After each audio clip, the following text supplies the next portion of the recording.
Hey folks, Doug Blake with Body Design University. In this video today, we are going to continue talking about the muscle groups. We've spoken about the quads, the glutes, the hamstrings, and today we are moving into the muscles of the back. So we're going to go ahead and get started. It's great to have everybody on board. I'm going to share my screen, folks, and hang on one second because I want to get this expand it up here for you, and we are good to go. So, page 24. It's always a good idea as we're going through these materials that obviously after the live study that we do today, go back in there and just spend a little bit more time. Of course, if you've got questions, you can always reach out and contact me. But remember, this is kinesiology and kind of the exercises that go along with the muscle group. So kinesiology, study of movement, and that's why we have the major muscle groups. Remember, this is not a course on muscle anatomy, so to speak. This is just basically going over those muscle groups, those sort of superficial muscle groups in the body that we train as personal trainers, that we're looking at. And over to the right side, obviously, you're looking at the what are known as kinesiological functions. Remember, anytime you see words like flexion, extension, rotation, either internal, external, medial, lateral, abduction, adduction, retraction, those are kinesiological functions. Why am I saying that? Because that's what you'll see on an exam. The kinesiological function of blah, blah, blah is, and you'll see, right? So if the kinesiological function of the biceps is elbow flexion, what is the kinesiological function of the triceps, for instance? And so you would have to know, and you do got to know the actual terminology. Is everybody good with me on that? So the three main areas of musculature that we look at as trainers when we're training people are going to be one of the largest muscles. Now, I say one of the largest muscles in the body by area covered, not by total weight. Although it is a fairly large muscle, it's not as heavy or it doesn't have as much mass, just as a for instance, as the glutes.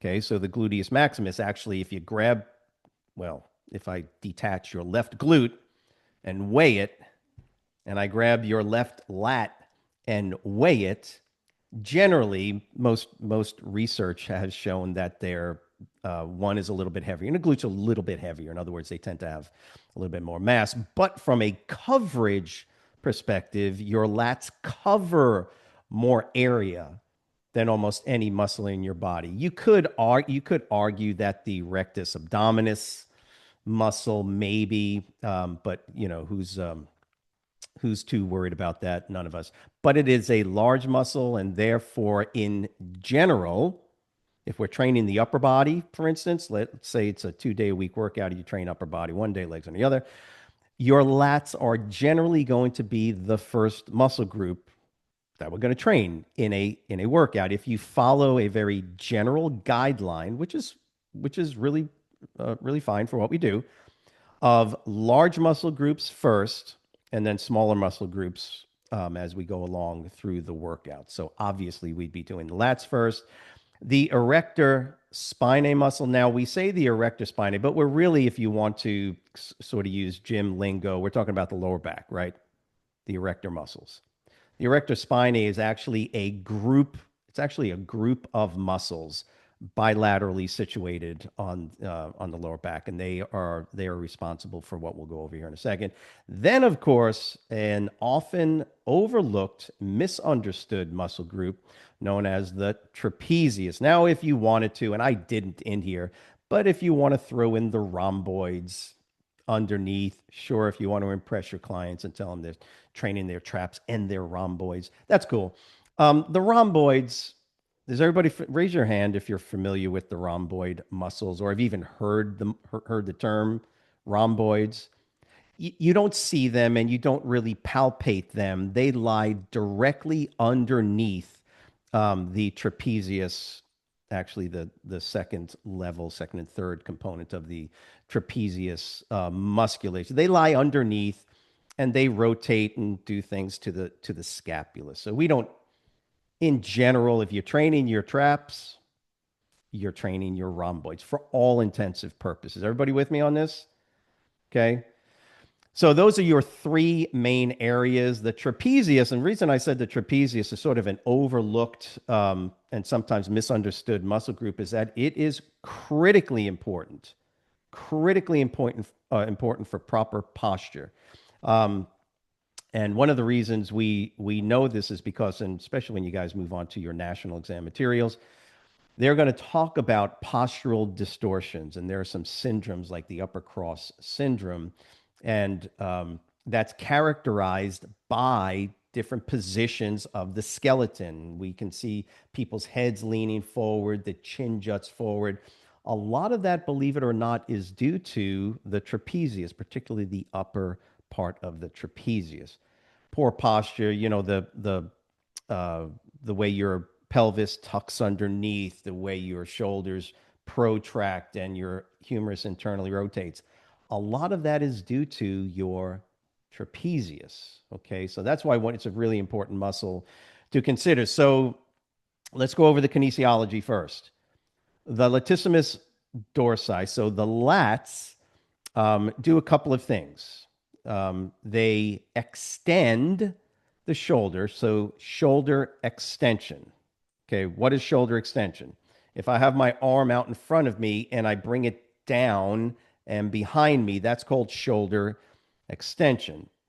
Okay, if I start with my arm in this, is everybody with me on this? So if I start up in this position and I bring my arm down, that's called shoulder extension. Y'all got that?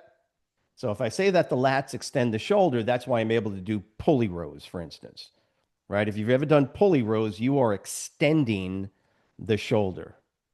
Flexion would be the opposite. So this is shoulder flexion, and that occurs in the, well, I'll ask you, what plane of motion does extension and flexion occur in? Somebody even just mouth it if you want. Come on. What plane of motion? Remember from your original, the basic kinesiology. Carice, what is it? Go ahead and unmute if you need to. Oh, okay. Hold on. Who put it in the chat? Look, you had a chance on that one. I mean, you had like what, a 50-30% chance. Not the frontal plane, the sagittal plane. Okay. So, guys, it's really important. Carice, that's all right. It's the sagittal plane, guys. So flexion extension occurs. Okay, I'm going to take you back for just a second. Soldier, sagittal. Think of a soldier. What do soldiers do? They march, right? They march, right? And everything is forward and backward, right? We march forward, legs go forward and backward, arms go forward, right? So think of a soldier marching sagittal. So it's everything forward and back. So flexion and extension, irrespective of the joint, is always going to be in the sagittal plane. Does that make sense to everybody? So the lats are responsible for shoulder extension. And again, it's obvious when we're doing particular exercises. So if you're doing a cable row, you're doing a pulley row, what's happening to the elbows? The elbows are out in front and they're moving back behind you in the sagittal plane, and that's called shoulder extension. Does that make sense? Give me a thumbs up. Okay, thanks, Eric. Appreciate that. So, shoulder extension, very important kinesiological function at the shoulder. We also have, what's the other word right there? Adduction. Now, you notice the way I say that. I can't even help myself. I can't say adduction. I have to say it the way I learned it so I wouldn't confuse it with abduction. I always go adduction. I got to say it in my head, but I'll end up saying it out loud anyway. So adduction, adduction. adduction. What is adduction? Carice, what plane of motion is it now? Frontal. There you go. Yes, that's in the frontal plane, right? So the frontal plane, think of jumping jacks, movements out to the side and back to your side. So that's frontal planar movement, okay? Touching your ear to your shoulder, moving the head in the frontal plane like this, okay?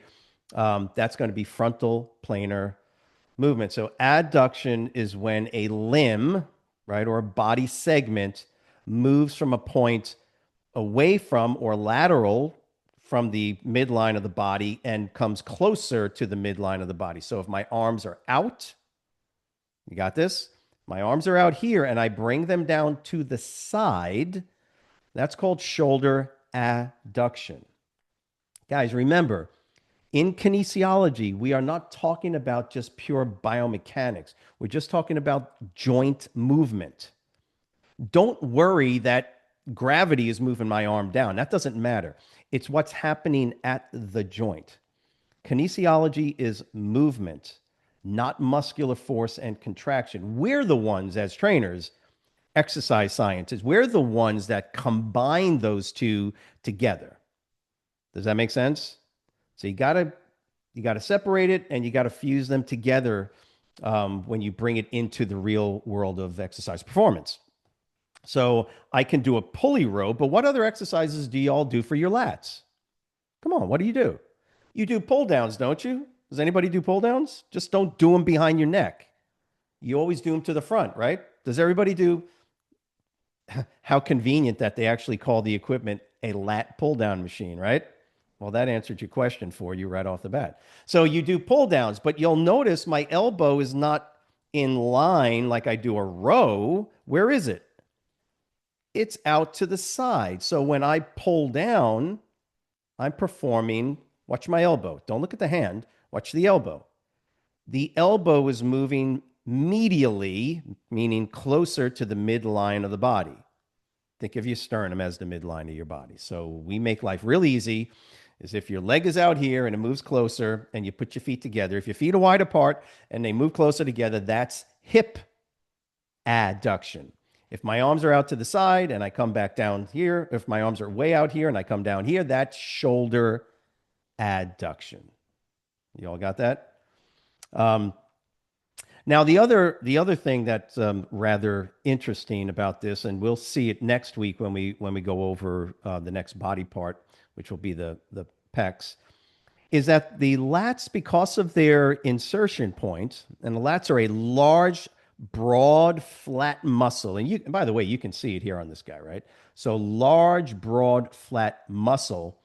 However, that's the origin. So the origin of the muscle is extensive.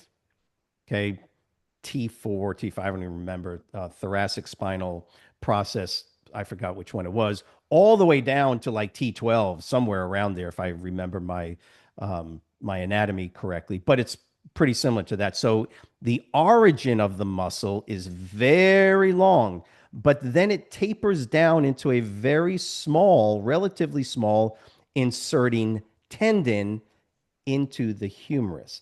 It's because of the position of where that insertion point is that the lats actually assist with internal rotation of the humerus.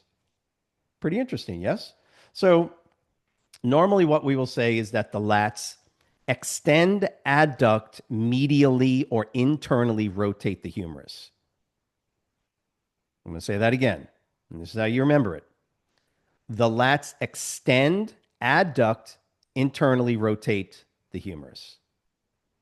That's how you explain the kinesiological function of the latissimus dorsi. Don't say that they help you do a row. Okay, great. That's really cool. But that's not the kinesiological function. The kinesiological function speaks to the action and the bone that it's working over. Does that, y'all get this? Yes? Please go like this. The action and the bone internally rotates, adducts, extends the, what's the name of the bone? The humerus, because that's where it inserts. So broad, very broad origin, and converges that. And by the way, that's the type of muscle. Structural name for the muscle is a convergent muscle, just like your pecs, right? So these are convergent muscles. Because of this, by the way, just so you all know, from a purely mechanical perspective, these muscles can generate a very high level of force, very high level of force. Um, so they are responsible for moving the arms, obviously, in the different sort of planes that they have to move them in. So the lats can generate a very large amount of force, and um, we understand their kinesiological function to be those three. They can do other stuff, but those are our three main components to the lats. Now, and by the way, just you can look at the sample exercises here. Rowing, I told you, pull downs, pull ups in some way, shape, or form. Please, when you're doing pull downs, I don't know if you're going to hurt somebody during the actual workout, but don't do them to the back. Why would I? Why would I encourage you not to do pull downs to the back of the neck, but do them to the front of the neck? Why would you think? Does anybody have any idea? Is it because you can bang the back of your neck? Um, yeah, I would say that's sure. Sure, just like you're doing them and you're like whack and you can hit yourself in the head. So that yeah, just from an actual um, screwing up the exercise perspective. Oh, and that's right. Anybody else? Is it too much external rotation of the shoulder? Give her a hand. Give her a hand. Yes, Sivan. So you obviously listened to the or read it, right? Yeah. What happens is look at my upper arm. This is called internal rotation. This is called external rotation. Internal rotation. Don't look at my hand. Look at the upper arm. Internal rotation. See how my arm is rotating this way and this way. Internal rotation. External rotation. If I come into a horizontally adducted position, this is internal, this is external. You guys probably do this, and if you don't, you should be doing external rotator exercises anyway, not internal. This is how kinesiology helps us to understand what you should and should not be doing in the real world. And some of you athletes, like field athletes doing shot and all these other things, your coaches, and I've seen it a million times if I've seen it once, they do the dumbest thing. They actually train people for internal rotation. Never do internal rotation exercises, only external. Why? Why? Why? Because I just told you that the lats are one of the most powerful muscles in your upper body. And what are they already doing? Internal rotation. They are responsible for so your internal rotators, the internal rotators at your shoulder are already being trained, well developed. Your pecs and your lats are internal rotators, but you only got two little small external rotators, the teres minor and the infraspinatus. Those are the ones that you should be doing on a regular basis, external rotation. So when you are holding a bar up top here and you pull to the back of the neck, what do you automatically have to do? Owen, I don't want to hit my head. So what do I have to do?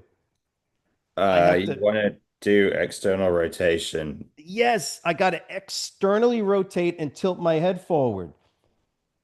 By the way, this is not a very comfortable position, ladies and gentlemen.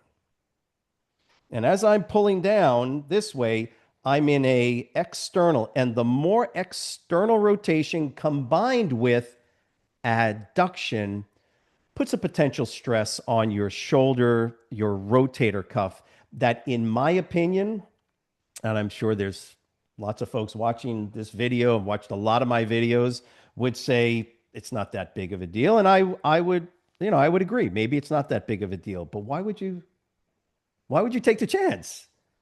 By the way, there's no real difference as far as muscular engagement if I do it to the front. So all I'm doing is I'm tweaking the carburetor a little bit and saying potentially problematic. I wouldn't do it. I stopped doing those years ago. And now I do everything to the front. It allows me to lean back a little bit more, get it right. right? All I know is that if I do it with a client, go ahead and you ask them which one feels more comfortable. I guarantee you 99 times out of 100, they'll say it's more comfortable to do it this way. Ironically enough, you will actually have better engagement with your lats if you did it like that. So I hope that makes sense, guys. That's kind of the point of this. We can talk all day long about the academics, but in the real world, kinesiology says don't externally rotate and adduct at the same time, especially with heavy weights and resistance. Okay. So the erector spinae, and we throw this in here because it's an important muscle group from a postural perspective. It does what? Its main function is this general gross movement known as spinal extension. Now, folks, remember, spinal extension is not leaning forward and standing back up. That's hip extension and flexion. Spinal extension is what? What is the best way to demonstrate spinal extension? Can anybody tell me? What's the best way to demonstrate it to somebody? Can anybody think? Arch the back. Yes, lift up your rib cage. Everybody, you're all sitting there right now. You ain't doing nothing but listening to me. Sorry. Go ahead and sit up straight and take your rib cage and lift it straight up in the air. And what do you feel happens in your lower back? You increase the arch, right? Everybody has an arch in their lower back. If not, please go see a doctor. You should have an arch in your lower back. And all you've done at that point is increased what we call the lordotic curve. The lordotic curve is the natural part of the S shape to your spinal column in the lumbar vertebral area. Just like the cervical spine. You have a lordotic curve in your cervical spine. It's not everybody's different, but for the most part, I hope it's lordotic. And then we have what's known as a kyphotic curve in the thoracic spine. So that's where you get the S shape, right? Cervical, thoracic, lumbar. So whoop, you got that? What the erector spinae do for the most part throughout the day is they maintain that lordotic curve. And every time I sit down in a chair, guess what happens? I go like this and I slouch. Man, it's the worst. That's why normally I keep a pad behind my back, put my feet wide apart, and try to maintain some level of lordosis in my lower back. Because if I don't, what happens? Your glutes, your erector spinae, they become what's known as lengthened and hypotonic. And that's why your back hurts. And then that's why your hips hurt. And one of the reasons. I'm not going to say that's the only reason. So your erector spinae are responsible for maintaining that postural position known as lordosis, or the proper lordotic curve in your lower back. Does that make sense to everybody? So it's an important muscle group generally from a postural perspective. I hope that makes sense. And again, we don't necessarily train the erector spinae directly. I don't recommend that at all with the average client. The only people I would ever train lower back or extensor muscles in the lower back directly would be what type of clients? What type of clients would you think? Anybody? Athletes. Okay. Does that make sense? So athletes. Trapezius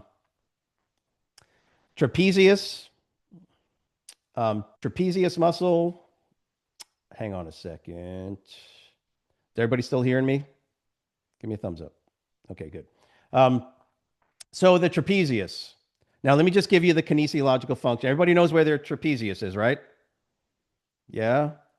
Base of the skull all the way down out to the clavicular area, right? Then all the way back down, way down, believe it or not, The lower part of the trapezius goes way down into the thoracic spinal area. And so we generally look at the trapezius as having three, I guess it depends on who you talk to, four main areas. And ironically enough, they do have different nerve supplies. So different parts of the trapezius can work while other parts do not. In other words, when I do a shrug, right? You ever do shrugs? Well, that's working the quote upper trapezius, these guys up this area right here, but it's part of the same muscle. And down at the lower end of that trapezius muscle, there's not going to be a whole lot of neurological stimulation. So I can literally cause one area of the muscle to develop tension without developing tension or a whole lot of tension in the lower part of the muscle. Now, the main function of the trapezius, aside from just pure static contraction to maintain stability in the mid-thoracic area and maintaining proper posture, is scapula elevation. That's your shrugs. Guys got that? Kinesiological function, scapula elevation. Now listen, retraction. What is retraction? Retraction is when you pull your shoulder blades back and together, right? When you hunch forward and now lift up your rib cage and pull your shoulder blades back, that's called scapular retraction. So the scapula in your back, they actually move closer together towards your spine. Scapular retraction. They're also responsible for the rotation of the scapula. So if I lift my arm, watch this, guys. If I lift, now I can't show you my back, but I'm going to demonstrate my hand, palm of my hand is going to mimic, if this was in my back right here, so there's my scapula back there. That's my hand right here. When I lift my arm up and out to the side, watch what my scapula does. See how it rotates? When I get up to about 60 degrees of abduction, the humeral glenoid, the joint there, the shoulder joint, it doesn't move a whole lot more. The only way I'm able to move my arm up further is for my scapula to rotate. Does everybody see that?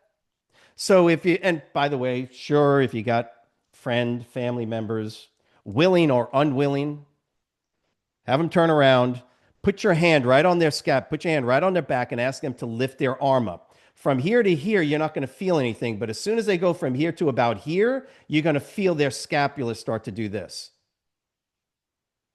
And way up overhead, you're going to hit this highest level of rotation of the scapula. It's very interesting. So, but the point is that that's the kinesiological function. And like elevation is caused by the upper fibers of the trapezius, depression, which is from here, and now the movement downward, that is going to be caused by the lower fibers of the trapezius. So make that much of a difference? No, but I figured I'd throw it on there so you guys actually saw all the kinesiological functions. Please keep in mind that for the most part, and I've given you some sample exercises that you can look at, for the most part, our main emphasis is on training the lats. When we're training people, we're doing rows, cable rows, pull downs. If they can do pull-ups, I guess that's fine. Any number of movements that will involve shoulder extension and shoulder adduction. Very seldom, if ever, do I ever train people's lower back erector spinae muscles directly. So we don't do good mornings. You could, I guess you could. I'm always very careful. I'm way more conservative about using different exercises. Don't use that lower back machine. You know the one I'm talking about when you go into the gym and they got this back machine that you can do hyperextensions and folks, please don't do stuff like that. Those muscles are not designed, right, to be put under those heavy, heavy loads, and you might hurt somebody. Does that make sense? Trapezius, if I used to do shrugs a lot with folks, especially if they have a lot of tension buildup, believe it or not, it's due to weaker trapezius muscles. That's just been my experience. So yes, I will have people actually do exercises to strengthen the trapezius and allow it to lengthen and stretch from doing the training. Okay, so lats, yeah, biggest muscle, 2, maybe 3 exercises in a workout for your lats. Trapezius, maybe if you wanted to do shrugs, sure, you could do that. And erector spinae, they're always being worked. How many of y'all ever do squats and you feel it in your lower back the next day? Oh, yeah. Why? Because it is heavily involved from an isometric contraction perspective to maintain stability of that lower lordotic curve in the lumbar spine. Remember, glutes stabilize the hips, pelvis. The erector spinae stabilize the lower lordotic lumbar vertebrae moving into the sacral area. So there's 2 different sets of musculature that are trying to hold you in place while you're doing squats, lunges, things like that. Sound good? Make sense? Okay.